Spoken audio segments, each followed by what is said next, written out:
Hey everybody, this is Ryan over at RVSPerformance. Doing a clutch kit on a Polaris Sportsman 800 today. We're putting in a new QSC clutch kit.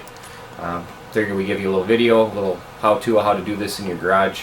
Couple ways to not have to buy the $400 worth of tools that a lot of the big companies try to sell you on this stuff. So follow along and we'll get you through this, and we'll get her done and see what we can save you guys for some money and some time and some effort. Give you a couple of tricks, alright? So hang on, here we go.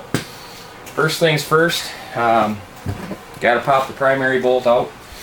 So little trick we use here, just put a little hammer through here, something to hold it against to help keep that thing from spinning, because it's only torqued into 50 pounds, but sometimes it's more than you can hold in by hand. So crank this bolt out, nice and easy, simple stuff.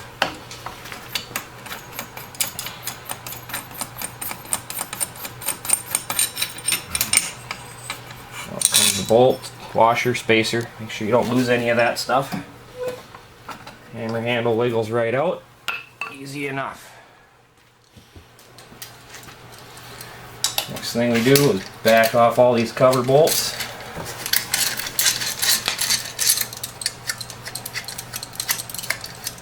It's not real critical which way you take apart which ones to start with. As long as you save a couple of them to back off evenly as you go. You don't want to do any damage to the bushing that rides in the center of your cover here. You don't want to cock this thing too far crooked. The ATVs, there's not a lot of spring pressure on them compared to a snowmobile, so it's not as critical here. Just because the springs are so short that you won't notice that it's kind of crooked at all. But the last couple of them here, we want to back them out little by little so that we kind of keep the thing straight. And you'll see as we get them about halfway out, all of that spring tension is pretty much gone. And then you can just spin them out.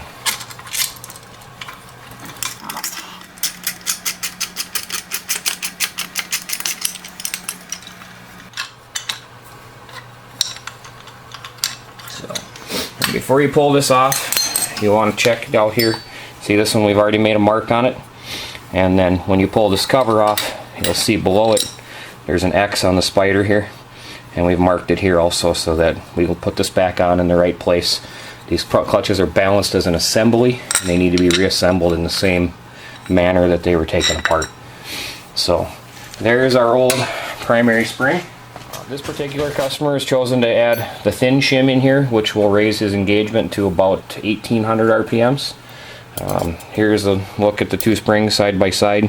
Pretty close to the same length, same diameter. Wire on this one is just a hair thicker if you actually micrometer them out. So I like to put the spacers underneath because it's a deep pocket there. It gives you a space to hold that in there. Then you're not fighting this cover to put it back on. Again, line up your marks, get everything in place, and you can slide that cover back on and then bolt it back down. Before we do all that, we need to change out the weights. So what we'll do is we can, with the belt off and the cover off, you can freely slide this in and out. We'll just need a socket and an Allen wrench. Come in here with this and this. Spin these out.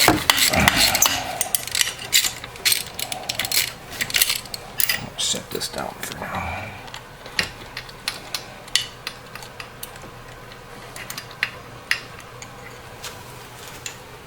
Try to stay out of the way. Sometimes these are a little stuck. Give them a little help. Grab the weight and wiggle it a little bit.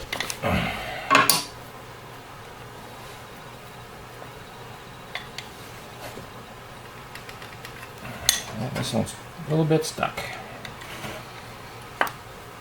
It's part of the wear and tear in these things. As time goes on, they stick a little bit. So we will get this nut out of the way, put this in here, and we'll give her a little push. Maybe. Maybe pliers. Normally they just push right through.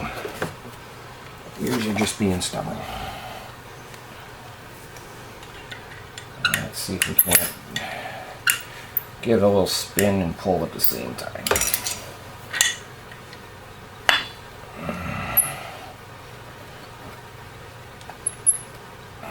Yeah, this one's stuck. You could probably pause it for a minute if you want to. Yeah. Alright, continuing on, we got that first one out. See if we can get this one out a little easier. Sometimes they need to be persuaded. A little spinning, a little pulling, a little wiggling. And then what happens with these is these weights rock back and forth on these pins, and they start to wear into them a little bit. And if they get too excessive, they can really bind up. But usually this is just a matter of a little bit of corrosion and stuff that happens in these clutches over the years. There we go. So this one here, you can kind of see there's a little bit of rust and stuff on this one. That's what causes it to kind of bind up in there and not want to come out. We'll polish that up with a little bit of fine sandpaper or a Scotch-Brite pad, get them cleaned up good before we put them back in. Weights, once you pull the pins, just slide right out of there. Really simple like that. There's our second one, and our third one is right here. We'll just get all three of these out and out of the way.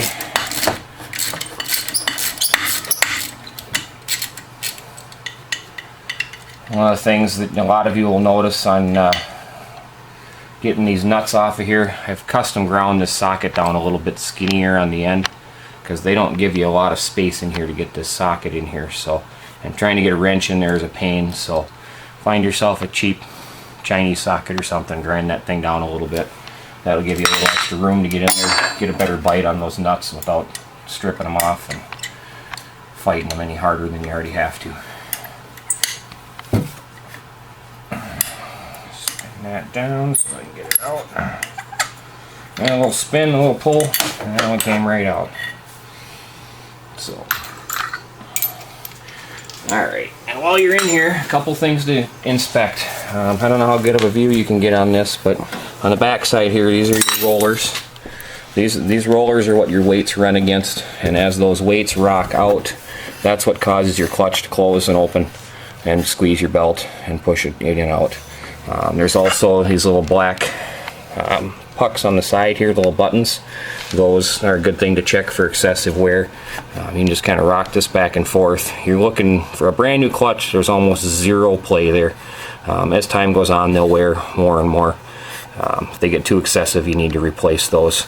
You can also, while you're in here, check out your one-way bearing, or in this case, this machine doesn't have EBS on it, so it's got a two-way bearing. Just spin it, make sure it spins nice and smooth and free. No binding, no hanging up anywhere in there. There's a spacer on each side. Do a visual inspection on those. Make sure that they don't look like they're worn out too far. If they are, then it's time to pull this clutch off and disassemble it completely, replace those washers. They're very inexpensive. They're about $6 a piece, but those washers will save you the damage on your clutch sheaves and your clutch faces and having to replace the entire clutch for $500 in the future. So we will grab our weights here, take them over the bench. Weight pins. So here are our old weights compared to our new weights that we're going to be putting in. Different profile, different style. We're just going to take a little strip of this. It doesn't take much. Just run up and down these a little bit. Just shine them up, polish them up a little bit. You know, inspect them for wear, and you can see these ones here where they've started to wear a little bit in. These are still acceptable for use. They're not so bad that the weights are going to be cocked to the side or anything, but if these ingrained indents and grooves get excessive, they can cause the weights to turn to the side and rock in there, and then they can cause the clutch to bind up on shifting, and they will do damage to the insides of the clutch too.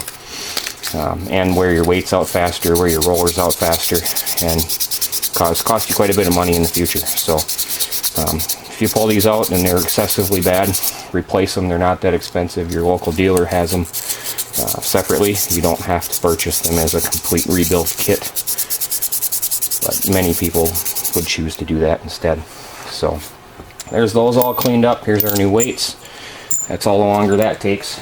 And then come over here and we start putting our weights back in. So pretty simple setup. Throw the weight pin in here, line the weight hole up, bolt goes through, and these are locking nuts on these, and these have a shoulder on them, so you can't really tighten them too far. They don't require a ton of pressure to tighten them down. I pretty much just snug them up is all it takes to hold these in place.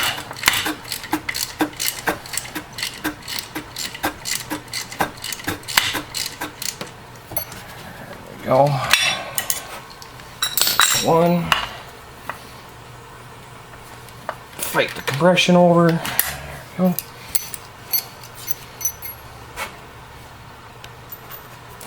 Add weight number 2.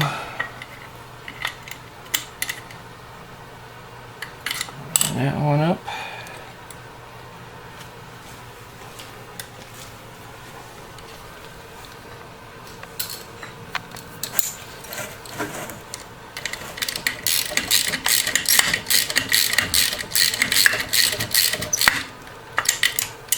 That one.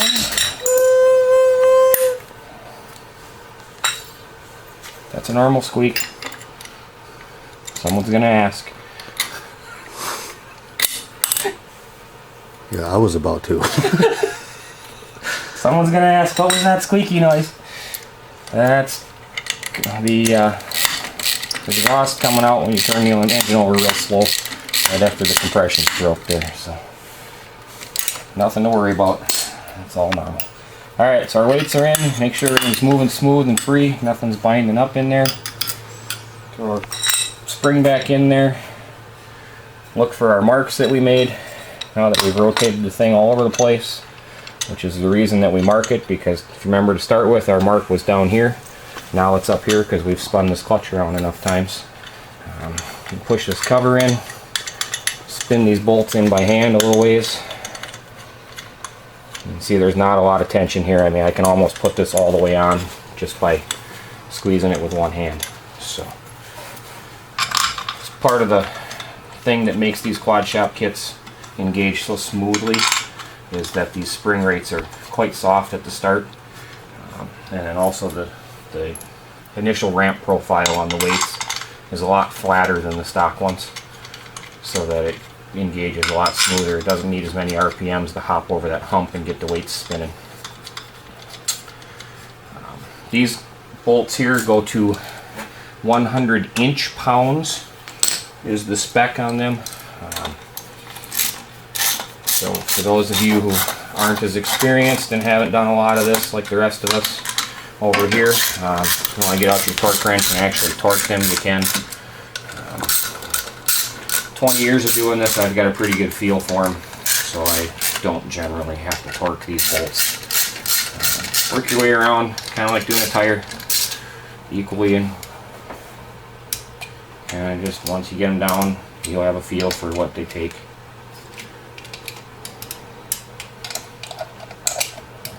There's no Loctite on these, there's no lubricant on any of this, nothing special there. So there's our new primary. You can see we can give her a pretty good push, not that hard of a spring, but that's all there is to that one. So another thing to do, what the owner of this one chose to do himself, is he'll come in here, he'll scuff up these faces here with some red Scotch-Brite pad, or like maybe 400 or 600 grit sandpaper, and run vertically with them, don't run around the clutch.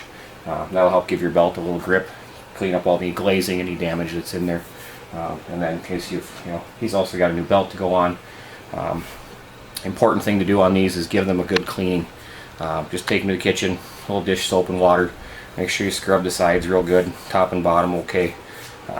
There's a mold release on these things, and if you don't get that off, that can kind of grind into the faces of your clutch, and that'll help to glaze a little bit, and it helps your belt slip a little bit, and you don't want any of that. The whole goal of doing this is to get rid of the belt slip and get a positive engagement and keep the power going through the system without slipping and losing it in heat. So that one covers our primary, and we'll tackle the secondary right now. So off we go to the next one.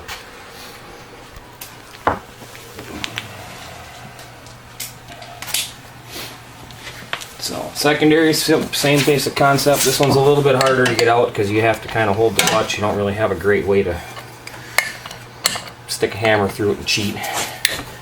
But this bolt's only on there with about 30 foot-pounds, so I usually just pop right out pretty easy. So simple enough for that one. It just slides right off the shaft. Before I put them back on, I throw a little bit of anti-seize or just a dab of grease or something on these splines. Over time, the corrosion gets in there and the clutch can stick. Just makes it hard to get out, makes it difficult to work on. So simple stuff here. Again, we've got an X on this side, got an X on this side. These ones aren't quite exactly lined up, but they're as close as you can get with these two roller clutches. We'll take this thing over here and get this out of our way. I choose to use this style of a clutch press. A lot of you have seen on the forums and seen on the other options to just use a piece of threaded rod or something. This is just as easy and convenient for me. I do a lot of snowmobile work too, so this is easy for those. All it takes on here is to line this up a little bit better so I get a little better pressure on it. A little adjustable tool here. You can pick these up at like Straight Line Performance, Hot Seat Performance I think sells them. HPI or HPE, High Performance Engineering.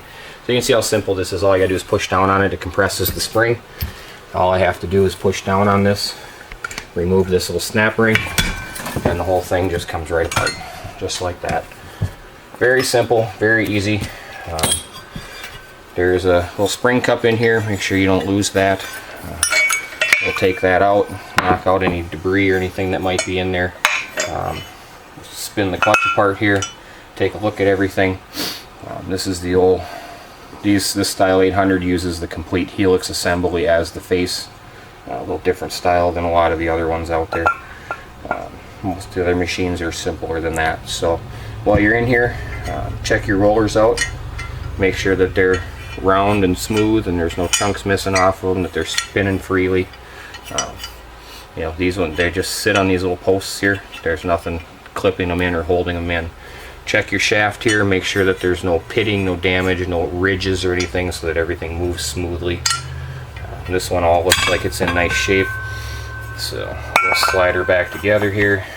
Again, look at your X's. Look at your X's, make sure that you're putting them in the same places.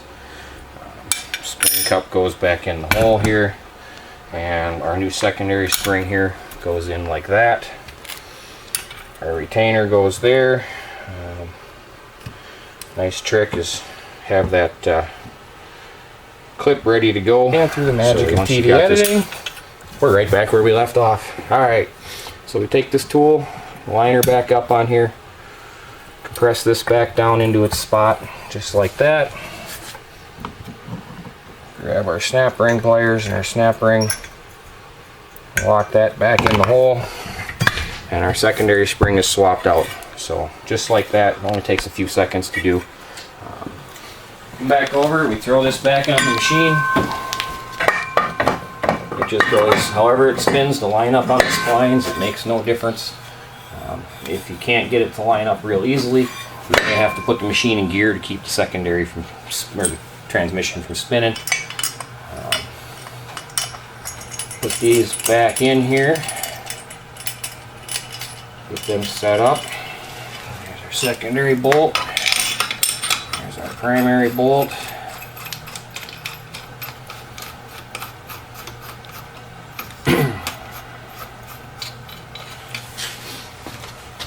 Then we grab the old trusty torque wrench. I like the little dial indicator style. You just crank them up and they click.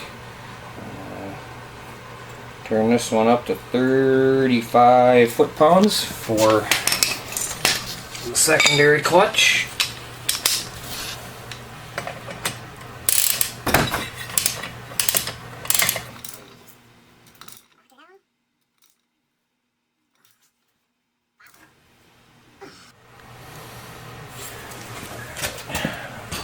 the gear. That'll help keep things from spinning for me a little bit. Okay.